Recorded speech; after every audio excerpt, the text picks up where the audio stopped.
Hi అండి, నమస్తే. నా పేరు స్వప్న భూపతిరాజు. ఒకసారి మీ మనసు మాట వినండి. మీకు ఎప్పుడైనా ఇలా అనిపించిందా? ఇంకెన్నాళ్ళు మనం ఇలా శూన్యంలో తేలిపోతూ జీవించాలి? ప్రతిరోజు పనిచేస్తూ, అందరి అవసరాలు తీరుస్తూ, అవి ఇవి అంటూ, కనీసం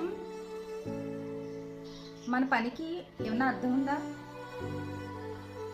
మనకే మన పని విలువ తెలియక ఉండిపోతున్నామా? బయట నుంచి చూసే వాళ్ళకి మన బలం, మన త్యాగాలు, మన కళలు ఇవేమీ కనిపించవు. నిజంగా బాధ ఏంటంటే మనం నమ్ముకున్న వాళ్ళే మన కళల్ని గుర్తించకపోవడం. మనం ఒక్కొక్కసారి విసిగిపోతూ ఉంటాం. మనపై మనకే నమ్మకం, విశ్వాసం పోతూ ఉంటుంది.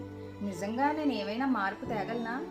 అసలు నేను ఏదైనా సాధించగలనా అన్న ఒక డౌట్ వచ్చేస్తూ ఉంటుంది. అప్పుడు నాకు మా చిన్నప్పుడు మా అమ్మగారు చెప్పిన మాట ఒకటి గుర్తొచ్చింది.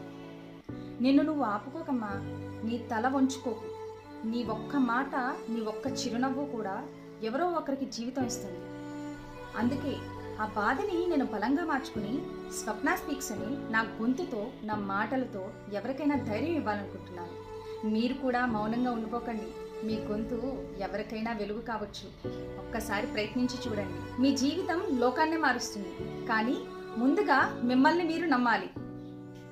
మీరు చాలా విలువైన వారు అని కామెంట్ చేయండి. మీకు ఇలాంటి అనుభూతులు ఎప్పుడైనా ఎదురయ్యాయా?